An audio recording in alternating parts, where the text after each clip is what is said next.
everybody, this is Rustin Rose with Metalholic Magazine and Metal Nation Radio, and joining us once again, my good friend in metal, Mr. Wolf Hoffmann of Accept. How are you doing, man? Fabulous on this Sunday. Doing fabulous. How are you? Absolutely. I'm doing fantastic. Nice way to wrap up a weekend here.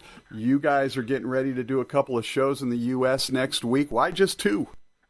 Just sort of worked out that way, scheduling-wise. We try to do more shows, but we just don't have the time right now. And, the demand for us is quite high in a lot of places, so we have to juggle it, and it's never easy. But, I'm glad we're at least doing two. So. Right. Well, and it's a great thing that the demand is high, right? It is. We're going to South America after to Germany, and, we're really going all over the globe. So it's quite unfortunate that we don't do more U.S. shows right now, but we will. Yeah, it would be nice, but we got another album to get done too, right? So, all right. Exactly. So I think this is all just so you could get on stage and road test your new famous signature guitar, right? Yeah, it's been road tested quite a bit lately. I've been playing it for 2 years nonstop, and it's awesome. So, but absolutely, I'm going to take them out on this run as well. Yeah, they're great guitars. Didn't you just come out with a newer version? You just posted one on your website not too long ago. Exactly. Yeah, at NAMM in LA, at the NAMM show there, at the music fair, trade show. I mean, they gave me another one, which I love. It's sort of a carbon fiber look. It's similar. It's exactly the same model as the one before, only it has a different look, and they sound and play amazing. So. This is going to be the test run for this particular model. That's correct. And I see you have your new counterpart on stage playing one as well. That's right. Uwe. Yeah, the new addition to the Accept family. Yeah, he's great, man. We're playing together really well. Okay, so now you guys have had time on the road, as you said, with Uwe and Chris, the new drummer. How are the energy and dynamics in the band coming together? Is everything sort of settling into place now?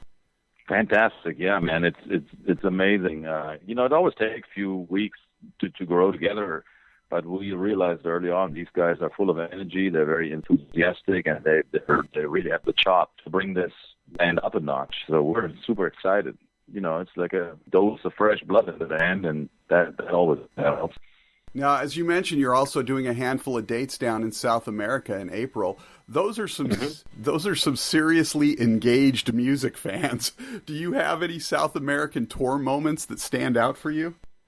Oh, and every time we go down there, there's moments. The fans are just amazing, wild. They love to get into it, and they love to sing along to every little nuance of the song, and they sing along complete solos and verses, and they're into it, man. To them, they're really fanatic. We always say we have the best fans in the world, but in South America, it's definitely up a notch from the rest of the world, no doubt. Absolutely. So now you were going to take some time off to write for the follow-up to Blind Rage. Have you guys been able to get any of that done yet? Yeah, we started in January, and we've done, we put a few things down already, and it's done quite well. It's by no means finished. Peter and I all put together for weeks at a time and just see what we can come up with. And then we give them to Mark, and he puts the final vocals on it, and that's the way we've always been working. Peter and myself, we usually start with, we do the first step, do the first rough demos, and Peter does some scratch vocals on a lot of the songs, and then Mark does the final stuff studio. Well, you and I, the last time we chatted was about the Stalingrad album. We haven't had a chance to talk about Blind Rage yet. And I felt Blind Rage was maybe a bit stronger, a bit more dynamic than Stalingrad, which was a fantastic album on its own. Now that you've had a couple of years to sort of live with Blind Rage, because you know how that is. Every new album, as soon as it comes out, this is our best album ever, but you have to get some space and distance from it. What are your thoughts about the album and its place sort of in the canon of Accept Records? I think it's one of the more or the most mature ones we've done. I mean, of course, I love them all, and I think they're all equally strong, but I would definitely put Blind Rage maybe at the top of the list, at least on par with Blood of the Nations. Stalingrad, every time I hear the album, I feel like I wish we would have had a little more time to round up the songs and to go at it again, but we were under immense time pressure. But, so to me, I hear that sometimes in the record. Fans tell me that's their favorite album, so go figure. It's at the end of the day, you could probably produce an album, produce it to death, and work on it again and again. It probably wouldn't get better at a certain point, it is what it is, and you got to let it go and live with it, I guess. Now, sticking with Blind Rage for a minute, I want to talk about two or three of the songs on there. Dying Breed is such a great homage to rock's greatest artists. Did you have fun putting that together lyrically? I mean, I know Mark's sort of the guy that does that, but did you guys have that in mind and have sort of fun playing with that? Yeah, I have to really give Mark a lot of credit on that song in particular, because he really knocked it out of the park on this one. We just knew that we wanted this song to be called The Last of the Dying Breed, but we really had no idea of who is the last of the dying breed and what does that really mean, or certainly not about dinosaurs. But, you know, we kind of hinted at that, but he sort of ran with it and came up with these incredibly cool, all those songs that everybody in the metal community knows. Right. So great job on that, I think. Now, one of my favorite tracks on the record is Bloodbath Mastermind. Can you tell us about that track? I mean, lyrically, it sounds like you're talking about these cowardly mass shooter losers that are out there, but I wasn't entirely sure, so I figured I'd ask, because it's a great tune musically and lyrically. Right. Yeah, it's about, you know, suicide bombers and people like that. We just really don't give a damn about other people's casualties and do these sort of things, like we all know. And we just came back from Paris where this awful atrocity happened, and so it's just a fast-paced metal song, sort of in the tradition of Judas Priest, and you know, we've done many songs like that ourselves, but it sort of reminds me, you can definitely hear a Judas Priest influence in that song also. Yeah, a great song. Now, it's been nearly 20 years since you released Classical, and I know you've been working on a new solo record. What's the status of that? It's in the can, baby. It's done. It's out of my system. Now it's in the hands of the gods, of the label and everybody else, and it will be released sometime in the spring or late spring maybe, worldwide. We'll have to wait and see what the best release date is. We haven't settled on that yet, but my part is done. Now, is this going to be in line with the original Classical album, or is this going to be something totally different? Or both. It's going to be in line in respect of that I've taken well-known classical melodies and sort of just meddled them up for guitar.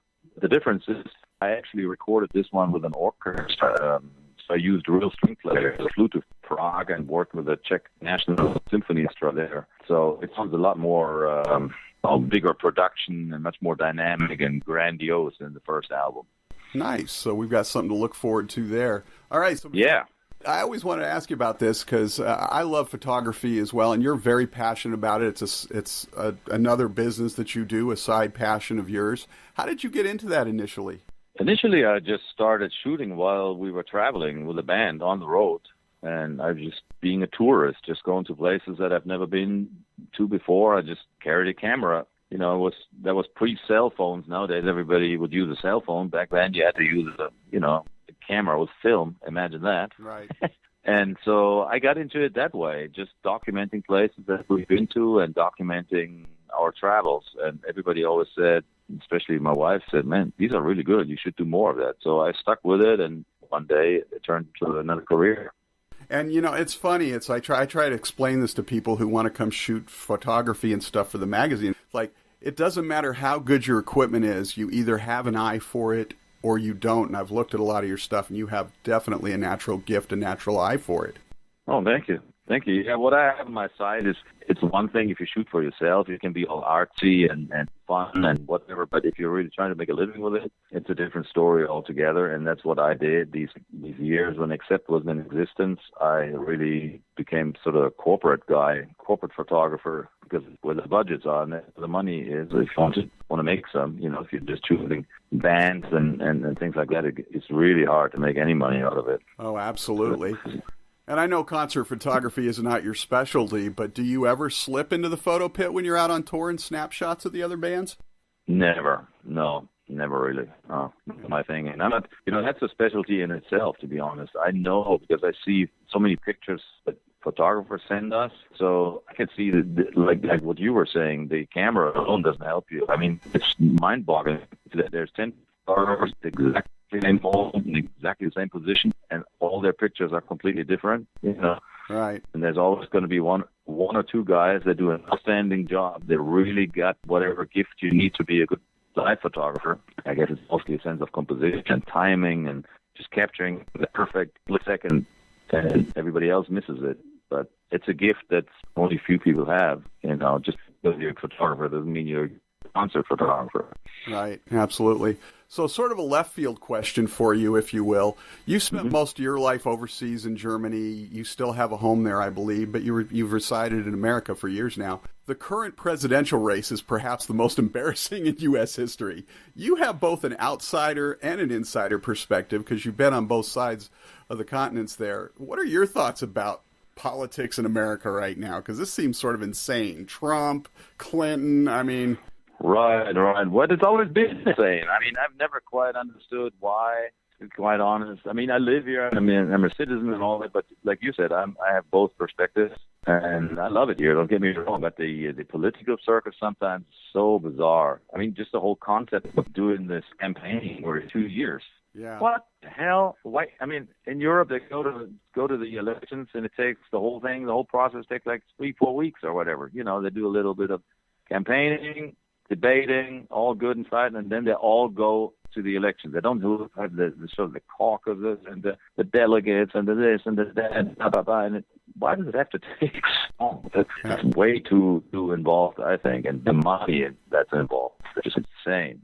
All right, so last question just for fun. I don't know if you do this or not, but I know so many people these days, when they have some downtime, which I know is pretty limited for you, they do a lot of binge-watching TV like Netflix and stuff. Do you get into any of that?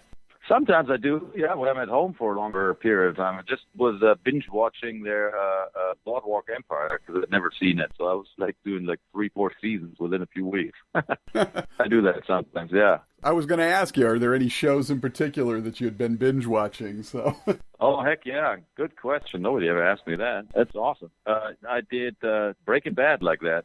And I did the complete Sopranos back and forth 2 or 3 times, I think. Awesome. Wolf Hoffmann of Accept, thank you so much for taking some time to talk with us today. Look forward to the next album and seeing you guys on tour again real soon. Absolutely. Take care, my friend. See you soon.